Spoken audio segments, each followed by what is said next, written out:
अज्ञानतिमिरान्धस्य ज्ञानाञ्जनशलाकया चक्षुरुन्मिलितं येन तस्मै श्रीगुरवे नमः।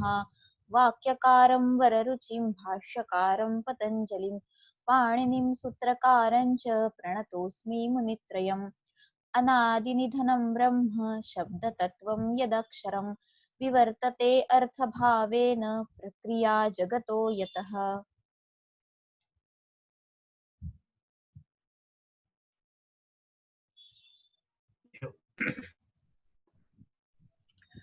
इदानीं वयं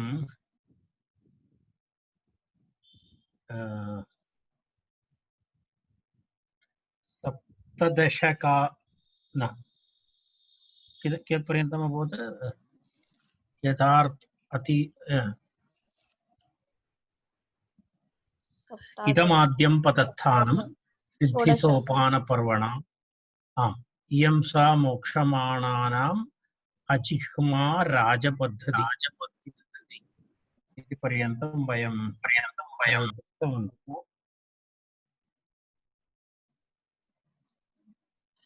तत्र इदमाद्यं पतस्थानं सिद्धिसोपानपर्वणाम् इयं सा मोक्षमाणानाम् अजिह्मा राजपद्धति इति किञ्चित् विवरणं मया कृतं तस्य तथापि एकवारं पुनः तस्य तत् अधिकविवरणस्य आवश्यकता नास्ति। तस्याः कारिकायाः सामान्यर्थः एव अस्ति। तदा बहु विवरणं नास्ति तस्य। तेन कारणेन वयम् अग्रे गन्तुं शक्नुमः। तथापि एकवारं तद् वयं पश्यामः, तद् दृष्ट्वा वयम् अग्रे गच्छामः। इदमाद्यं पतस्थानं सिद्धिसोपानपर्वणाम् इयं सा मोक्षमाणानाम् अजिह्मा राजपद्धति इति अस्ति। तर्हि तत्र तस्य अन्वयः मया प्रतिपादितः। इदमित्युक्ते इदं व्याकरणशास्त्रं सिद्धिसोपानपर्वणाम् इत्युक्ते मोक्षं प्रति गन्तुं मोक्षार्थं यानि सोपानानि सन्ति तेषु आद्यम् इति उक्तं, प्रथमम् इति उक्तं, पदस्थानं भवति इति उक्तम्। अर्थात् व्याकरणज्ञानं नाम मोक्षमार्गं प्रति गन्तुं तत्र यानि सोपानानि भवन्ति तेषु प्रथममस्ति, आद्यमस्ति, प्रथमम् आद्यं पदस्थानं भवति इति उक्तं। तदनन्तरं पुनः तादृशी एषा सा इयं माने तादृशी एषा विद्या अर्थात् पूर्वोक्तप्रकारेण यद् प्रथमं पदस्थानं भवति तादृशी सा इयं विद्या किं भवति मोक्षमाणानाम् अजिह्मा राजपद्धति भवति इति उक्तं। मोक्षमाणानाम् इत्युक्ते ये मोक्षमिच्छन्ति मुमुक्षु इत्यर्थः। ये मुमुक्षु अस्ति मुमुक्षूणां सा इयम् अजिह्मा। तदपि अहम् उक्तवान् तद्दिने। अजिह्मा इत्युक्ते अकुटिला इत्यर्थः। अजिह्मा इत्युक्ते अकुटिला। राजपद्धतिः पद्धति इत्यस्य मार्गः इत्यर्थः। राजमार्गः इत्युक्ते विशालः मार्गः इत्यर्थः। अर्थात् एतत् किं भवति इत्युक्तं इदं सिद्धिसोपानपर्वणाम् आद्यं पदस्थानं भवति। तद्विहाय किं भवति इत्युक्ते मोक्षमाणानां स इयं मोक्षमाणानाम् अजिह्मा राजपद्धतिः भवति इत्यपि उक्तं। तर्हि एतावत् उक्त्वा तस्य अहं विवरणं तत्र के शब्दाः किञ्चित् विशिष्टशब्दाः भवन्ति। तत्र एकः शब्दः अस्ति सिद्धिसोपानपर्वणां। तस्य विवरणम् अहम् उक्तवान्। अर्थात् मोक्षमार्गे एवं साक्षात् मोक्षः इति तु न भवति। तस्य कृते भिन्न ब्रह्मपदप्राप्त्यर्थम् अनेकानि पदानि सन्ति। तर्हि एकैकपदेषु आरोहणं कृत्वा अग्रे गन्तव्यं भवति। तदा तस्य प्रथमं सोपानम् एतदस्ति इति उक्तं। तत्र प्रथमं सोपानम् एतदस्ति इति उक्तम्। पुनः तर्हि सिद्धिसोपानपर्वणाम् इति एकः एकः विषयः। तदनन्तरं पुनः द्वितीयः विषयः, द्वितीयः शब्दः अस्ति तत्र अपरः कश्चन शब्दः अस्ति मोक्षमाणानाम् इति अपरः शब्दः। तत्तु भवन्तः जानन्ति, मोक्षमाणानाम् इत्युक्ते मुमुक्षूणां कृते इत्यर्थः, मुमुक्षूणाम् इति तत्र एवम् अर्थः भवति। तदनन्तरं तदनन्तरम् अजिह्मा राजपद्धति इति शब्दः अस्ति। अजिह्मा राजपद्धति इति राजशब्दस्य श्रेष्ठम् इत्यर्थः, अथवा राजशब्द श्रेष्ठम् इत्यर्थः, पद्धति इत्यस्य मार्गः इत्यर्थः, श्रेष्ठमार्गः इत्यर्थः तत्र भवति। तर्हि तत्र तत्र एवमस्ति। तत्र कथमस्ति इत्युक्ते वाक्कल्मषं यद् भवति तद् वस्तुतः कथं व्याकरणज्ञानेन तद् वाक्कल्मषं भवति, तद् किं भवति, तद् निस्सारयितुं शक्यते, निष्कासयितुं शक्यते इति तत्र एकः विषयः। भवन्तः जानन्ति, महाभाष्ये महाभाष्यस्य पस्पशान्निके एकः भागः अस्ति। तद् वस्तुतः अत्र एतेन सह वयं पठितुं शक्नुमः। तत्र व्याकरणाध्ययनस्य गौणप्रयोजनानि यत्र अत्र प्रतिपादयन्ति, तत्र सक्तुमिव इति एकमस्ति। सक्तुमिव इति यदा कदाचित् भवन्तः स्मरेयुः, तत्र गौणप्रयोजनेषु सक्तुमिव इति एकं प्रयोजनमस्ति। तस्य आशयः कः इत्युक्ते, सक्तुमिव तितौ न पुनन्ति यत्र धीरा मनसा वाचमक्रत, अत्र सखाया सख्यानि जानते भद्रैषा लक्ष्मीर्निहिताधिवाची इति। भद्रैषा लक्ष्मीः निहिता अधिवाची इति अस्ति। एषा भद्रा किम् एषा भद्रा लक्ष्मी इत्युक्ते वाक्, अधिवाची तत्र निहिता इति अस्ति। तत्र कश्चन मन्त्रः तत्र आरम्भे तत्र वदति, सक्तुमिव तितौ न पुनन्तः इति एकं वाक्यमस्ति। सक्तुमिव तितौ, तितौ इत्यस्य अर्थः नाम अर्थद्वयं भवति। तितौ इत्युक्ते यदा शूर्पः भवति खलु, शूर्पः, यदा शूर्पः इत्युक्ते भवन्तः गृहे धान्यादिकम् आनीय तत्र यदि अवकराः भवन्ति चेत् तद् निष्कासयितुं शूर्पस्य उपयोगं करोति। शूर्प इत्यस्य हिन्दी भाषायां सूप् इति किमपि वदति, अहं न जानामि। तद् शूर्प इति अस्ति, शूर्पणखा तस्य शूर्प। तर्हि ज्ञातवन्तः इति मन्ये शूर्प इत्युक्ते किं भवति। तत्र धान्यादिकं स्थापयित्वा ततः अवकरान् निष्कासयति। तत्र व्याकरणमपि एवमेवं भवति। तत्र तदेव वस्तुतः तितौ न पुनन्तः इति। तितौ न पुनन्तः अर्थात् तत्र शूर्पमुपयुज्य धान्ये यः अवकरः भवति तम् अवकरं कथं निष्कासयति, तद्वत् व्याकरणं तितौ अस्ति। व्याकरणं तितौ अस्ति, व्याकरणं शूर्पः इव अस्ति। कस्य कृते? तत्र वाक्कल्मषाणाम् अपवारणाय अथवा निष्कासनाय इति। अर्थात् तत्र ये वाङ्मलानि भवन्ति तद् वस्तुतः किं करोति, अर्थात्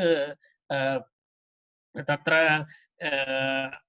कथमस्ति इत्युक्ते, यदा वैखरीतः, वैखरी इति अवस्था अस्ति, वैखरी इति अवस्थातः तत्र ये दोषाः भवन्ति, अपशब्दानां प्रयोगाः भवन्ति, तान् सर्वान् दोषान् अपशब्दान् निवार्य निष्कास्य पश्यन्ति रूपपर्यन्तं गन्तुं व्याकरणं तत्र किमस्ति, अजिह्मा राजपद्धति अस्ति इति एतस्य आशयः। तस्मात् व्याकरणशास्त्रस्य कार्यं नाम शूर्प इव, तितौ इति। किमर्थं? पुनन्ति, पुनन्ति इत्युक्ते कः अर्थः? पुनन्ति इत्युक्ते शुद्धीकरोति इत्यर्थः। कथं शुद्धीकरोति इत्युक्ते अवकरान् निष्कास्य यदा धान्यानां शुद्धीकरणं करोति तद्वत् अत्र वाङ्मलानां निष्कासनेन वाक्कल्मषानां निष्कासनेन कश्चन कियत्पर्यन्तं तत्र तत्र अन्यदर्शनापेक्षया एतत् किञ्चित् असाधारणं महत्त्वमस्ति इत्यर्थः। एतद् अन्यशास्त्रेषु तथा नास्ति, कारण अन्यशास्त्राणाम् अध्ययनाय व्याकरणं तु आवश्यकमेव। व्याकरणस्य अध्ययनं विना अन्यशास्त्राणाम् अध्ययनं कर्तुं न शक्यते। तर्हि तस्मादेव श्रेष्ठः मार्गः इत्युच्यते। इयं राजपद्धतिः इति तेन मार्गेण तत्र उच्यते। तर्हि तत्र एतावदेव तत्र तस्मिन् विषये वक्तव्यमस्ति इति मम भासते।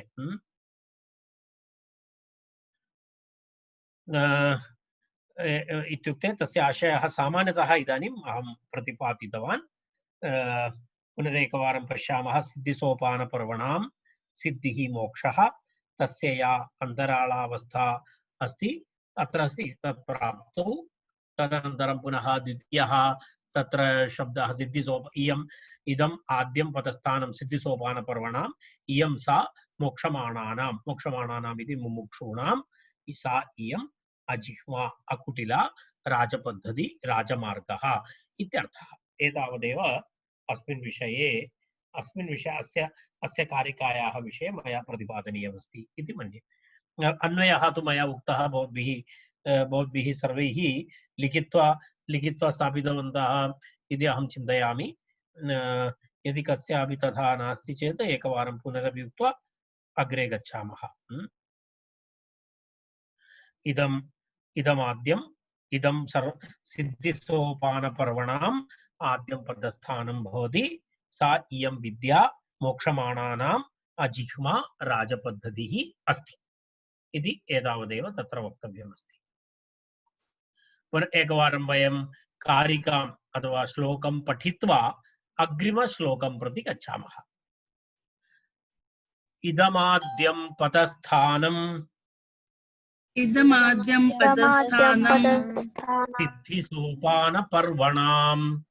सिद्धिसोपानपर्वणाम् इयं सा मोक्षमाणानाम् अजिह्मा राजपद्धतिः।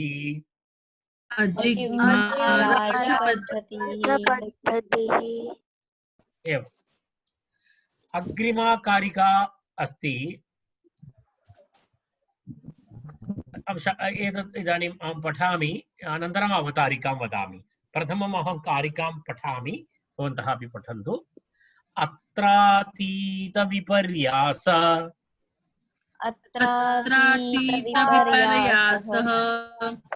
केवलामनुपश्यति छन्दस्य छन्दसां योनिम्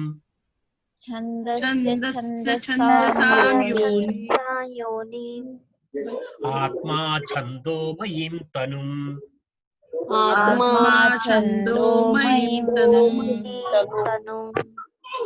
पुनरेकवारम्।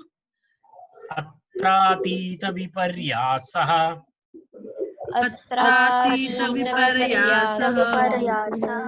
केवलामनुपश्यति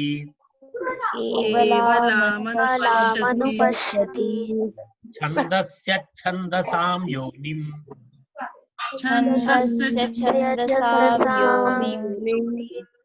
आत्मा छन्दोमयीं तनुम्।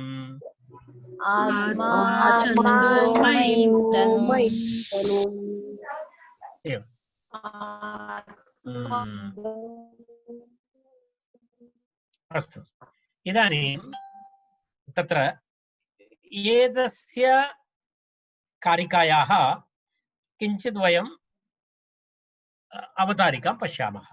तदनन्तरं वयं किञ्चित् पूर्वपक्षं मनसि निधाय आचार्यः एतस्याः कारिकायाः अवतरणं कृतवान् अस्ति। व्याकरणं नाम शब्दशास्त्रमस्ति, तत्र कोऽपि संशयः नास्ति। व्याकरणं नाम शब्दशास्त्रम् अस्ति। तस्मात् व्याकरण अध्ययनेन शब्दज्ञानं भवति। एतत् स्वाभाविकमस्ति, शब्दज्ञानं भवति इति अस्ति। मोक्षः तु आत्मसाक्षात्कारात् प्राप्नोति इति भिन्नः विषयः अस्ति। मोक्षः आत्मसाक्षात्कारात् प्राप्नोति। व्याकरणात् किं प्राप्नोति? व्याकरणात् शब्दज्ञानं प्राप्नोति। मोक्षः तु आत्मसाक्षात्कारात् भवति। तद् सत्यमस्ति। किमर्थं? तथा श्रुतिवाक्यानि अपि सन्ति। तस्मिन् विषये श्रुतिवाक्यानि अपि सन्ति। कथं?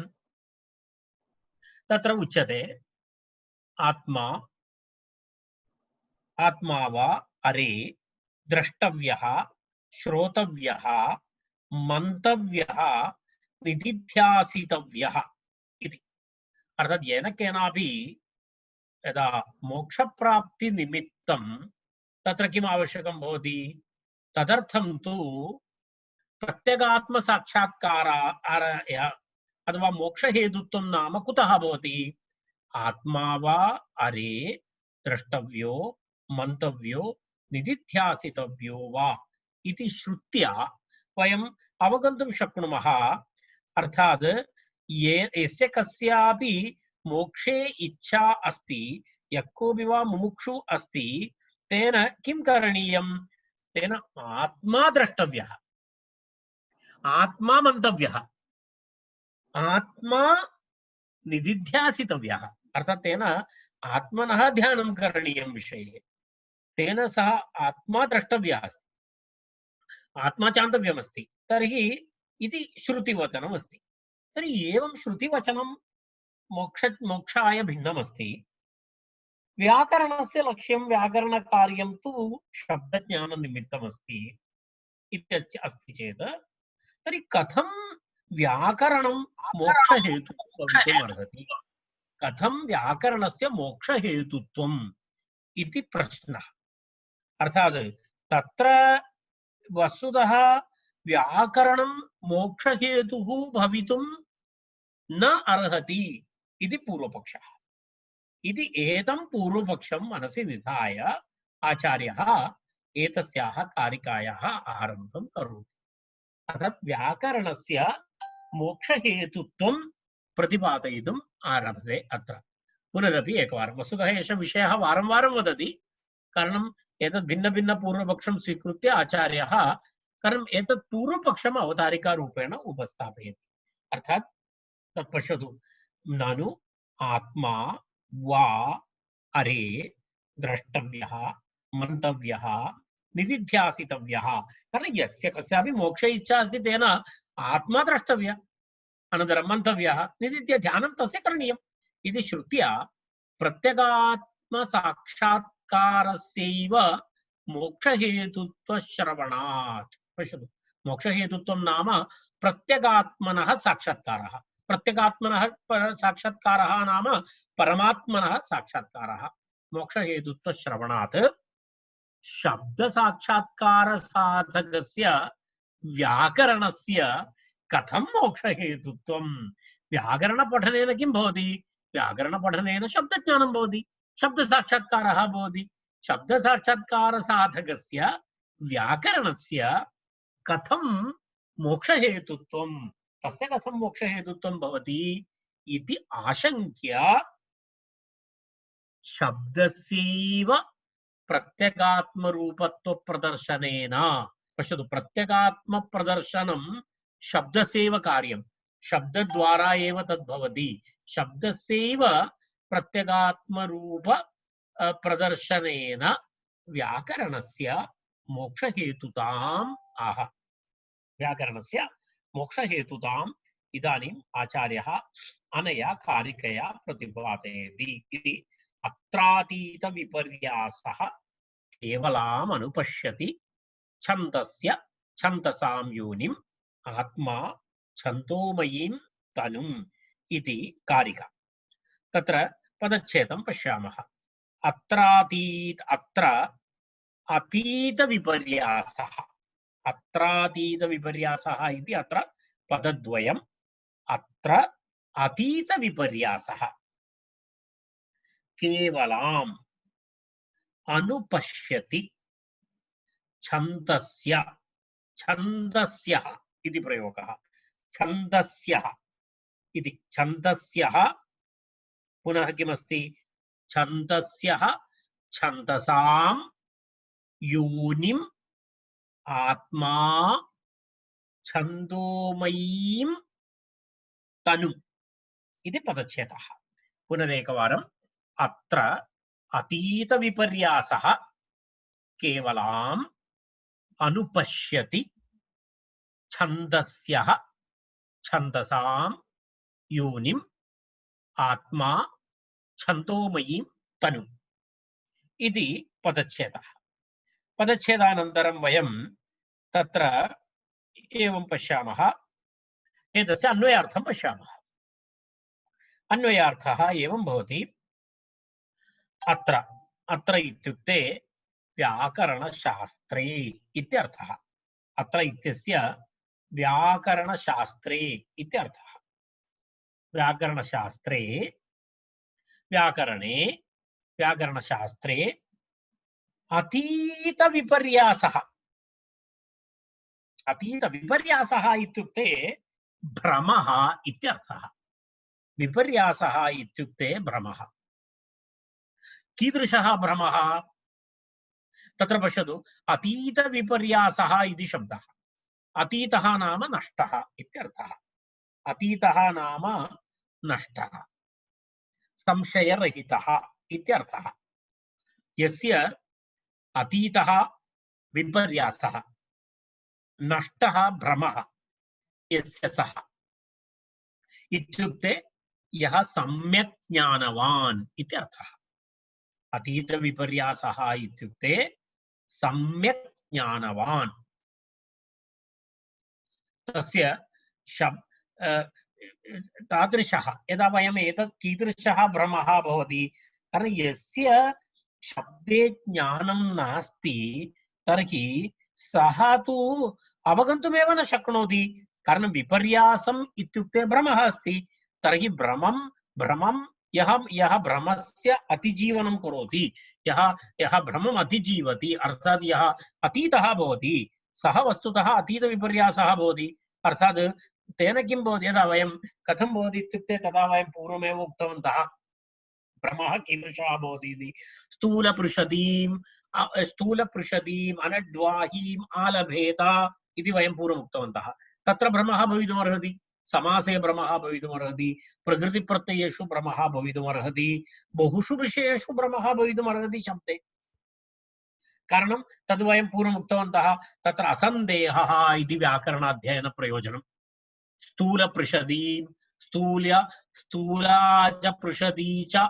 स्थूलाच पृषदी असौ वा स्थूलानि पृषन्ति इति वा इति प्रश्नः आसीत् पूर्वं तदा वयं तस्य उत्तरम् उक्तवन्तः तेन कारणेन तद् व्याकरणाध्ययनं करणीयमिति उक्तं कारणं व्याकरणाध्ययनं विना किं न भवति अर्थविपर्यासः अर्थात् विपर्यासस्य भ्रमस्य अपवारणं न भवति निराकरणं न भवति अतीत विपर्यासः भवति भवितव्यं चेत् किं भवति तत्र तस्मिन् विषये प्रतिपादयति पश्यतु तर्हि विपर्यासः इत्युक्ते अतीत विपर्यासः इत्युक्ते पूर्णरूपेण संशयरहितः यः भवति सः तर्हि तस्मिन् विषये वयं पूर्वं प्रतिपादितवन्तः प्रपञ्चे यत्किमपि तत्त्वमस्ति प्रपञ्चे यत्किमपि अस्ति पूर्णप्रपञ्चः एव वस्तुतः शब्दतत्त्वस्य विवर्तः अस्ति इति वैयाकरणानां मतम् एतद् भवन्तः बेस्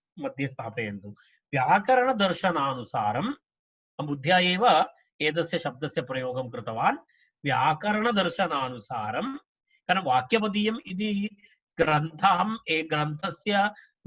नाम फिलासफी आफ् दि सौण्ड् इति अस्ति अर्थात् एतस्य वाक्यपदीयम् इति ग्रन्थस्य नाम एव फिलासफी आफ् दि सौण्ड् अस्ति अर्थात् शब्दस्य तत्त्वज्ञानं तर्हि प्रपञ्चे यत्किमपि दृश्यते प्रपञ्चे यत्किमपि अस्ति तत्सर्वं शब्दस्य विवर्तः अस्ति अनादिनिधनं ब्रह्म शब्दतत्त्वं यदक्षरं विवर्तते अर्थभावेन प्रक्रिया जगतो यतः इति प्रथमां कारिकां स्मरतु तर्हि एवमस्ति तेन कारणेन अस्माकं दृष्ट्या जीवात्मा अपि किमस्ति शब्दब्रह्म विवर्त एव भवति।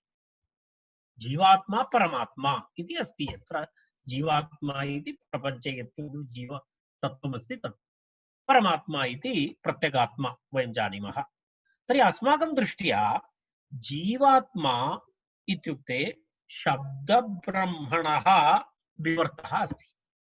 शब्दब्रह्मणः भासः अस्ति जीवात्मा इति वयं वदामः। तेन कारणेन शब्दसाक्षात्कारः ब्रह्मसाक्षात्कार एव, भिन्नं नास्ति। शब्दसाक्षात्कारः किमस्ति? ब्रह्मसाक्षात्कारः एव अस्ति। किमर्थम् एवमस्ति?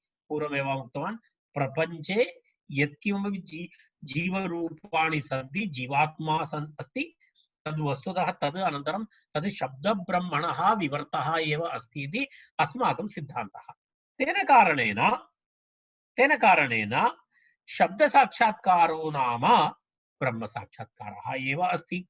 एतद्द्वयम् एकमेव अस्ति। शब्दसाक्षात्कारः भिन्नः, ब्रह्मसाक्षात्कारः भिन्नः इति तथा नास्ति। तेन कारणेन भ्रम ज्ञान निवारणाय शब्दसाक्षात्कार साधनं व्याकरणम्, अर्थात् किं भवति? भ्रम ज्ञान निवारणं, निवारणाय, निवारणकारकम् अथवा निवारणाय साधनं भवति। भ्रमज्ञान निवारण पूर्वक शब्द साक्षात्कार साधनमस्ति व्याकरणम्।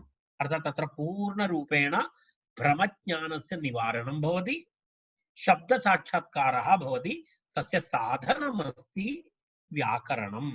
व्याकरणमिति साधनमस्ति।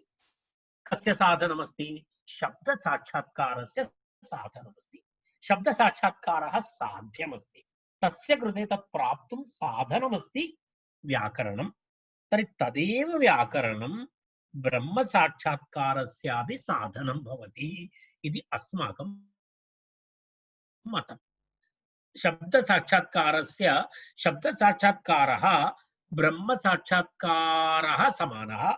शब्द साक्षात्कारस्य साधनं भवति व्याकरणं, तदेव व्याकरणं तेनैव कारणेन ब्रह्म साक्षात्कारस्यापि साधनं भवति इति सामान्यरूपेण आशयः। तस्मादेव आचार्यः अत्र किमुक्तवान्? अतीतविपर्यासः इति। व्याकरणज्ञानेन यः सर्वरूपेण भ्रमज्ञानरहितः भवति, संशयरहितः भवति, अत्रातीतविपर्यासः किं? सः किं पश्यति? तत्र किं प्राप्नोति? सः छन्दोमयीं तनुं पश्यति। छन्दोमयीं तनुम् अनुपश्यति। छन्दोमयीं तनुम् अनुपश्यति। छन्दोमयी इत्युक्ते कः अर्थः? छन्दोमयी इत्युक्ते तस्य आशयः किं वदामः? छन्दोमयी इत्यस्य छन्दोमयी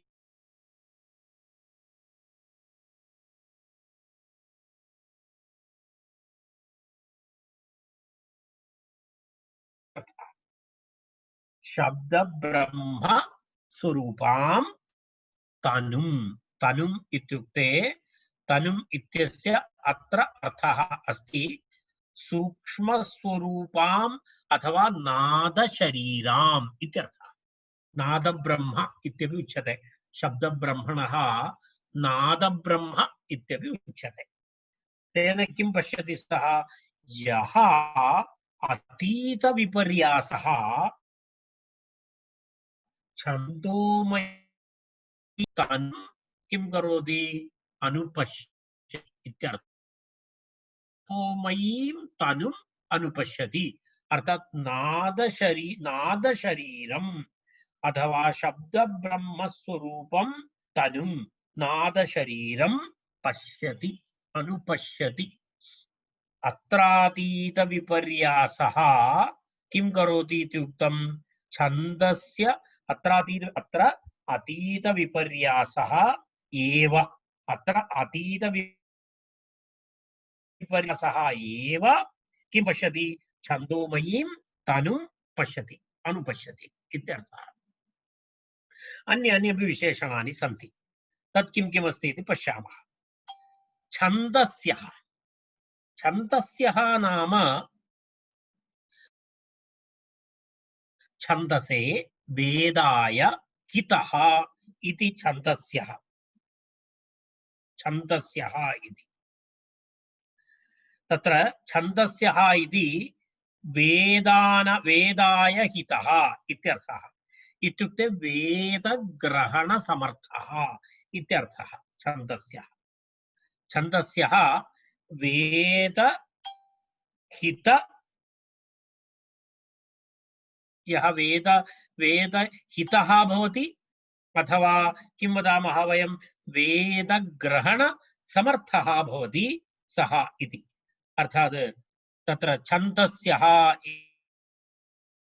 इति तस्य अर्थे यः वेदान् वेदरक्षकः इति वयं वदामः छन्दस्यः इत्युक्ते वेदरक्षकः छन्दस्यः नाम वेदग्रहणसमर्थः वेदरक्षकः आत्मा वेदरक्षकः आत्मा अर्थात् वेदरक्षकः यः आत्मा पुरुषः इत्युक्ते वैयाकरणः इत्यर्थः वैयाकरणः छन्दस्यः आत्मा छन्दस्यः आत्मा पुरुषः वैयाकरणः छन्दसां छन्दसां नाम वेदानां छन्दसां नाम वेदानां केवलां योनिं पश्यति इति मूलकारणम् इत्यर्थः योनिम् इति योनिशब्दः अत्र मूलकारणम् इत्यर्थे प्रयुक्तः तर्हि छन्दसाम् अर्थात् वेदानां योनिं मूलकारणं किमस्ति वेदानां मूलकारणं वयं पूर्वम् उक्तवन्तः प्रणवस्वरूपः ओङ्कारः तस्मादेव सर्वविधवेदाः आगताः इति तर्हि वेदानां मूलकारणं प्रणवस्वरूपः ओङ्कारः कारण तत्र सर्वमस्ति ओङ्कार एव सर्वमस्ति इति ओङ्कार एव सर्वावाक् इत्यादि प्रणव तस्य वाचकः प्रणवः इत्यादि इत्यादि भिन्नभिन्नशास्त्रेषु भिन्नभिन्नरूपेण प्रतिपादितमस्ति स एव जीवो विवरप्रसूति इति भागवतेऽपि अस्ति स एव जीवो विवरप्रसूति इति अहम् अनादिनिधनं ब्रह्म इत्यत्र अहं प्रतिपादितवान् अस्मि तर्हि एवं तादृशवेदानां मूलकारणं छन्दसां योनिं छन्दोमयीं केवलां छन्दोरूपां छन्दोमयीम् इति प्रयोगः अस्ति अत्र छन्दोमयीम् इत्युक्ते पूर्वम् अहम् उक्तवान्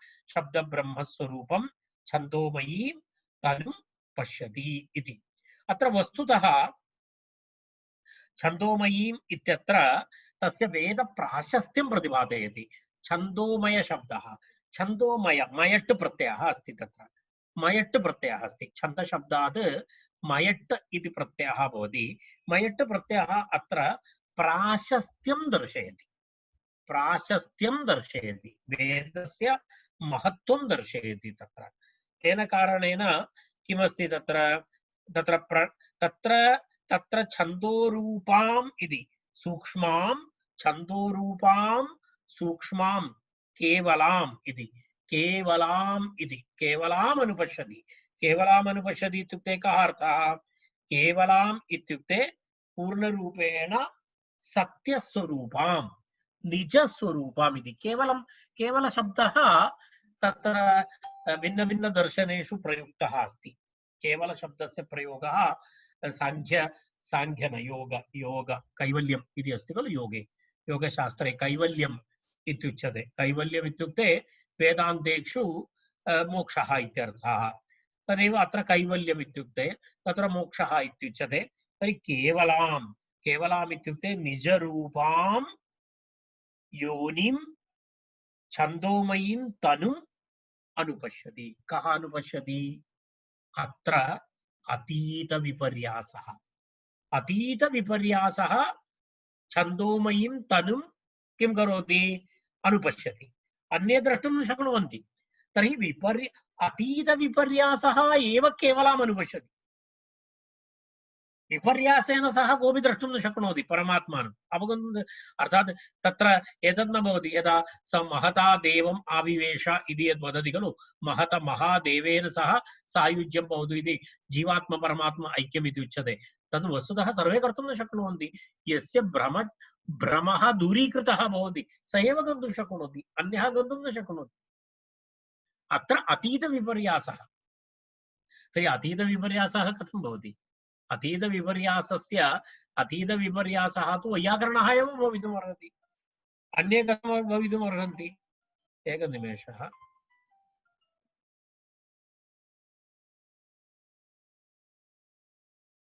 अतीतविपर्यासः एव केवलं द्रष्टुं शक्नोति, अन्ये कर्तुं न शक्नोति। तदेव अतीतविपर्यासः केवलम् अनुपश्यति। कीदृशं? तदन्य सर्वं तत्र प्रतिपादितं, तदेव पूर्णं द्रष्टव्यं। किमस्ति अत्र? इदानीं पुनरेकवारम् अहं तस्य अन्वयं प्रकारं वदामि। अत्र अतीतविपर्यासः एव छन्दस्यः, अतीतविपर्यासः एव छन्दस्यः वेदरक्षकः। अत्र